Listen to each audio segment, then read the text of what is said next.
بسم الله الرحمن الرحيم. السلام عليكم ورحمة الله وبركاته، ومرحبا بكم في هذا الفيديو الجديد. كنت قد نشرت هذا الفيديو الذي ستشاهدونه الآن على قناتي السابقة، ولكن للأسف الشديد حذفت القناة وحذفت جميع الفيديوهات، ومع ذلك أيضا لم ينتشر الفيديو بالشكل المطلوب. يعني فيديو كهذا يتحدث عن مؤامرات، يتحدث عن خيانات بعض الحكام، يتحدث عن ما يحاك لهذه الأمة، للأسف الشديد لم يأخذ حقه من الانتشار. لذلك سأعيد نشر هذا الفيديو مرة أخرى، ولكن بطريقة أخرى. الطريقة هي التعليق الخفيف على بعض النقاط التي ستذكر في هذا الفيديو، فأرجو أن نشاهد هذا الفيديو سويا وأن نشارك في نشر هذا الفيديو. هيا بنا. المتحدث هو مايكل فلين، أول مستشار لدونالد ترامب، مستشار الأمن القومي الأمريكي لدونالد ترامب، وهو المدير السابق للمخابرات العسكرية الأمريكية. وتقريبا دونالد ترامب ينفذ ما قاله هذا الرجل في الفيديو، ربما تأخرت بعض الخطوات، ولكن يبدو أن ترامب ينفذ هذه الخطوات، وسوف نوضح ذلك أثناء المشاهدة. هيا بنا. I'm going to go right to this gentleman right here at the end of the Just asking to repeat the questions. Okay, I will. Sure will. Yeah. Colonel Foote, thanks for coming out and doing your comments. I fully intend on buying the book. Can you give us an idea, a little prelude to what your plans are to defeat the ideology? Yeah, I mean, one of the things is that, and I start with this, and this really goes after being able to attack the ideology, discredit the ideology. I mean, we still have to do some military operations and the kinds of things that we're doing, but this doesn't mean, you know, more boots on the ground, because I always get asked that question. One of the things that I call for in the book is the creation of a new 21st century alliance. Rabbi Hausman mentioned President al-Ceazy of Egypt. أول ما ذكر تحالف القرن الواحد والعشرين مباشرة ذكر السيسي. أول ما تحدث عن هذا الموضوع، أول شخصية تحدث عنها مباشرة هي السيسي، وهذا يكشف لكم أن هذا هو أول بند في هذه المؤامرة على الإسلام والمسلمين. فخلونا نكمل. President al-Sisi is a good friend of mine. I've known him for a long time. He and I were actually, we were colleagues when I was the senior intelligence officer at U.S. هذا الجزء يبين لكم أين نشأ عبد الفتاح السيسي. عبد الفتاح السيسي نشأ في المخابرات الأمريكية. هذا الكلام لأحمد موسى ومحمد الغيطي والجماعة اللي صدعونا بأسر الأسطول مش عارف إيه الأمريكي والمؤامرة الصهيو أمريكية، وهذا الكلام. الرئيس بتاعكم أصلا كان يعيش داخل المخابرات الأمريكية، نشأ في CIA، فيعني بطلوا هذا الكلام. يعني نكمل. Central Command down in Tampa, we had responsibility for East Africa, the Middle East, and Central Asia, and al-Sisi was the head of intelligence at that time in the Egyptian military. So he and I became friends, actually, and what I felt like we should have done was we should have embraced him when he gave his great intellectually courageous speech at the Al-Azhar Mosque at the end of about a year and a half ago, beginning of 2015, end of 2014. And Al-Azhar Mosque, for people that don't know, it's kind of like the analogy is sort of like the Vatican of the Muslim world. And first time a Muslim leader of a country ever spoke in front of that, other than an imam or a cleric. So he stood there, and we did not embrace him. We should have embraced him. طيب، ماذا قال السيسي في هذا الخطاب الذي يشيد به مايكل فلين؟ الخطاب كان يتضمن اتهام للمسلمين. كان يقول السيسي تقريبا انتوا مليار ومش عارفوا كام عاوزين تقتلوا الآخرين، ما فيش تسامح. فكان هجوم السيسي على الإسلام وعلى المسلمين بصفة عامة، وهذا هو خطاب الغرب. فهو مبسوط جدا انه هذا الكلام يقال في المسجد الازهر، الجامع الازهر اللي هو شبهه بالفاتيكان، لانه تقريبا لن يذكر هذه الجزئية، لكن هذا الخطاب معروف في 2014.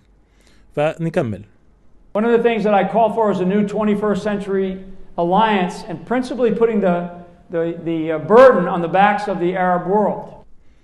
يتحدث هنا عن تحالف القرن الواحد والعشرين، وهذا التحالف يتحدث عن إلقاء العبء على الدول العربية، وهذا ما يقوم به ترامب الآن. ترامب الآن يخرج من المنطقة ويترك الأعباء على الدول العربية أو التي تسمى إسلامية، زي تركيا، زي الأردن، زي مصر، زي السعودية، الإمارات، كل الدول العربية. وبالتالي أمريكا تضمن مبيعات أسلحة وتتفرج من بعيد. لا تحتاج أمريكا أن تتدخل وأن ترسل الجنود، لا، نشكل تحالف أو نشكل ناتو عربي أو نشكل تحالف إسلامي هذه المسميات كلها هذه ما تخطط لها أمريكا. فهؤلاء ينفذون هذه الخطوة، ربما يعني وصلوا إلى بعض الأشياء المهمة فيها، لكن هذا الكلام ينفذ من قبل ترامب الآن. نكمل كلام هذا الرجل. And al-Sisi was calling for that. So there's some steps that we're trying to take right now, actually in the political process, to try to get this idea in place. It will exist. It will exist. Trust me, it will exist because we have to. The Arab world has to take more responsibility for what's happening. But in order to get there, they're going to need U.S. leadership. But the idea of discrediting the ideology. طبعا هنا يتحدث عن تشويه الأيديولوجية، يعني تشويه العقيدة، تشويه الفكر، وهنا يقصد الإسلام وليس مجرد فقط مجموعة معينة، لا يقصد الإرهاب ولا التطرف. الإسلام بالنسبة لهؤلاء سرطان. شاهدوا الفيديو وركزوا على المصطلحات. 40 years discrediting the ideology of communism. 40 years.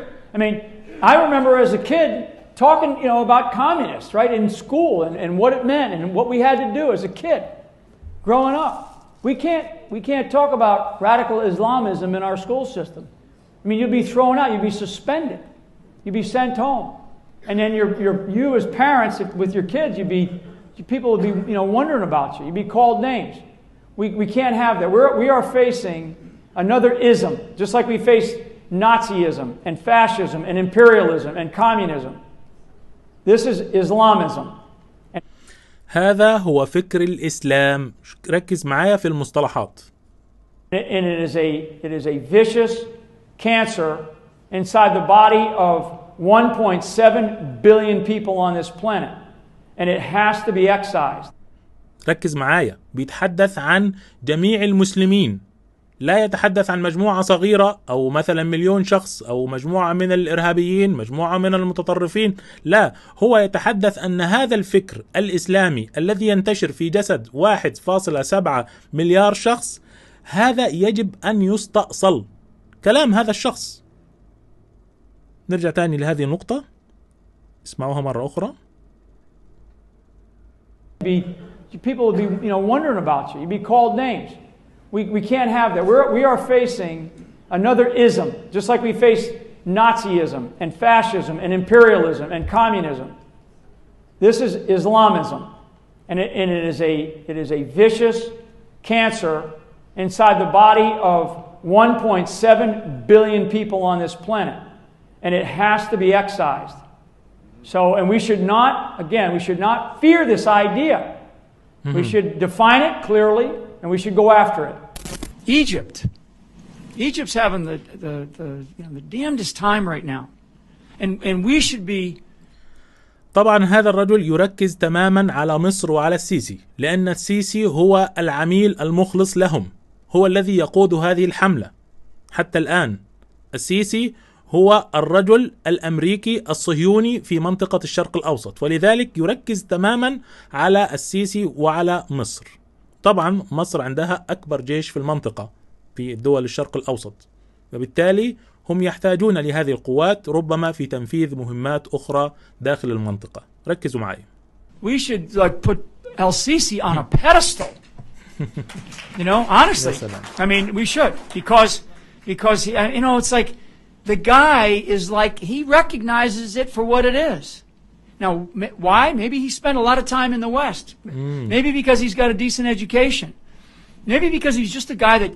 بيقول ربما لأنه حصل على تعليم جيد. أمال لو ما حصلش على تعليم جيد كان عمل إيه يا عم؟